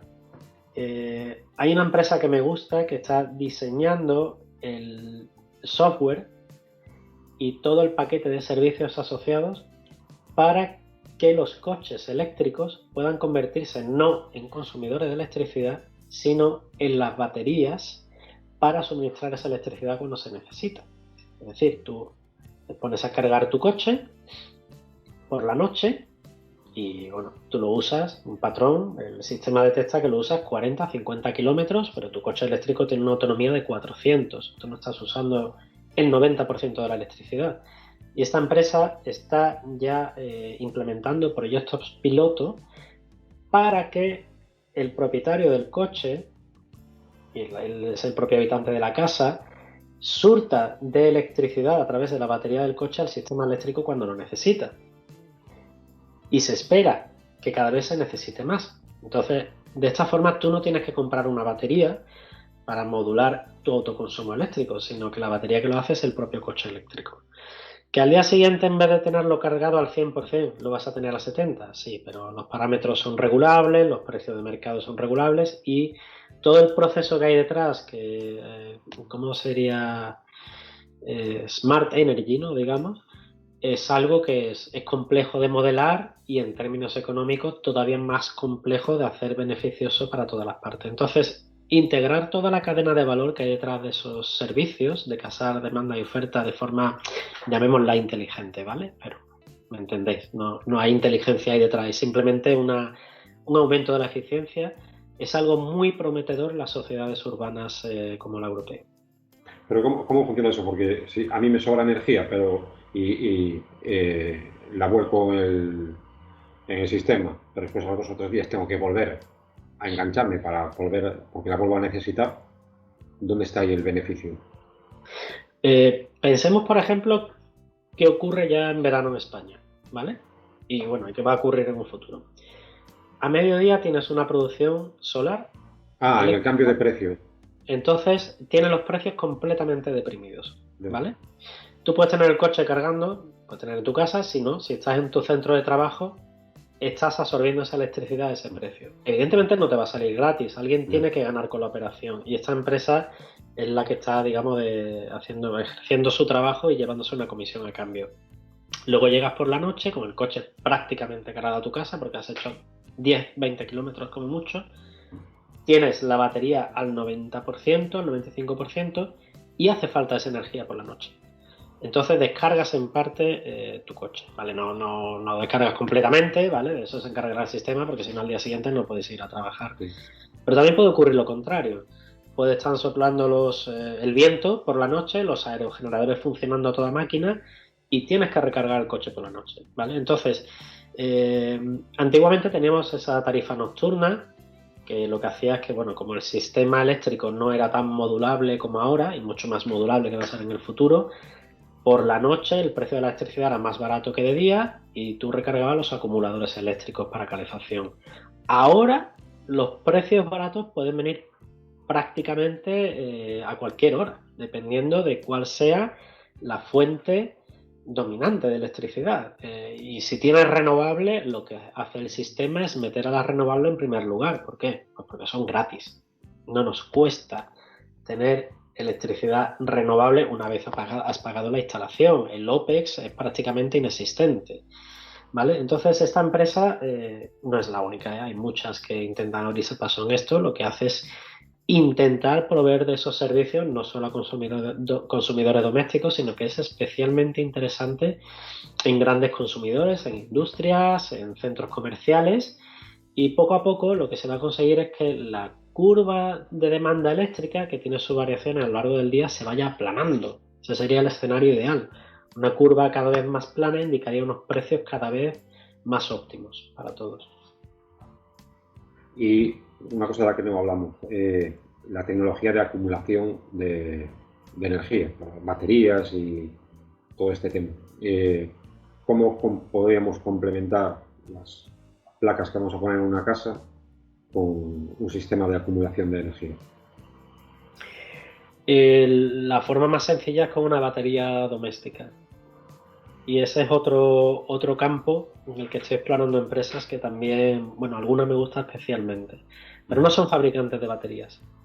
No son fabricantes de baterías, son los que proveen los servicios, tanto de manufactura, de ensamblaje de estas baterías, como los servicios posteriores de gestión, de nuevo me sale la palabra inteligente, no es así, de gestión de la demanda y la oferta en el domicilio o en la empresa del propietario. Un autoconsumo eléctrico complementado con una batería te da una capacidad prácticamente infinita de actuar sobre la oferta y la demanda de la red. Y aparte, esto va para algún preparacionista que puede estar escuchándonos, también es un mecanismo muy bueno para tener electricidad en caso de que se vaya la de la red eléctrica, que creo que es algo que en España, salvo caso de zonas rurales muy apartadas, creo que es un peligro bastante conjurado, como digo, por la calidad técnica de la empresa Red Eléctrica de España.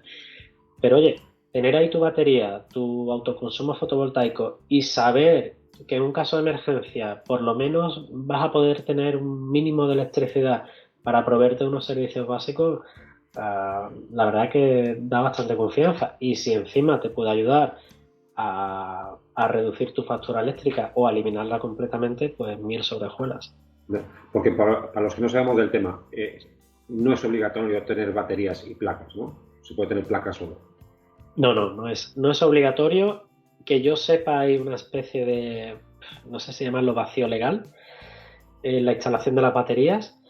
Hasta hace poco no estaba permitido. Las empresas eléctricas, bueno, pues no hace falta decir que ejercen un lobby muy potente y tienen conexiones profundas con todo el entramado político.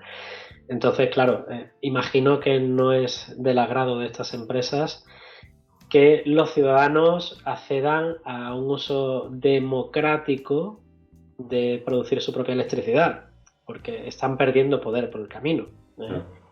De hecho, las cifras de autoconsumo, de producción de autoconsumo solar en España no se conocen bien. Hay estimaciones, pero no se sabe cuánta electricidad se está produciendo con autoconsumo en España. Lo que sí se sabe es que se está viendo que el efecto de que esos puntos de consumo que ya están en parte desacoplados, por decirlo así, aunque conectados de la red eléctrica, pero digamos como que ya van un poco a su bola, ¿no? A su rollo, están haciendo que la demanda de energía eléctrica esté empezando no solo a estancarse, sino a bajar. Y claro, eso es de traer electricidad de la red, es reducción de negocio, tanto para las empresas distribuidoras como Endesa o Iberdrola, o Gas Natural, que tiene la parte de la antigua Unión Fenosa, como para la red eléctrica de España. Entonces es lógico que reaccionen como gato panza arriba un poco a su negocio. Por otro lado, tampoco son tontas, también hay una oportunidad de proveer servicios desde esa empresa verticalmente integrada pues a las personas, a los usuarios que lo deseen. Y hombre, con el marchamo de venir de una gran empresa muy conocida que es, digamos, se conoce en muchas zonas de España como, es que es la empresa de la luz, ¿no? ¿Cómo no voy a confiar en que me ponga el sistema y lo haga bien? Muchísimas gracias, Carlos, por responder a todas estas preguntas. Sabemos que algunas no han sido fáciles y la verdad estaría bien quedar en otra oportunidad y verlo ya con la perspectiva que da el tiempo, quizá dentro de un año o por ahí, a ver qué ha pasado, ¿no? Y a ver si por lo menos en Alemania hemos salido de este bache que nos ha traído Putin, que, como decía alguien a quien no quiero nombrar, no hay mal que por bien no venga. No sé si sabéis la anécdota. Y con esto cerramos esta conversación y muchísimas gracias por todo, Carlos, por haber participado. Bueno, soy yo quien está agradecido, no solo por la oportunidad de soltar aquí mis peroratas y mis opiniones, sino también por intentar hacer llegar mi visión del sistema energético, de todas las políticas de descarbonización en general. Creo que es algo sobre lo que hace falta mucha didáctica y llegar a la gente, pero bueno, poco a poco entre todos los conseguimos. Y muchas gracias de nuevo por toda la labor de educación financiera desinteresada que hacéis desde Quiet Investment. A mí me ha resultado muy útil. Me alegro de que mis hijos ya empiecen a leeros y os animo a seguir así, ¿no? Pues muchísimas gracias. Muchísimas gracias.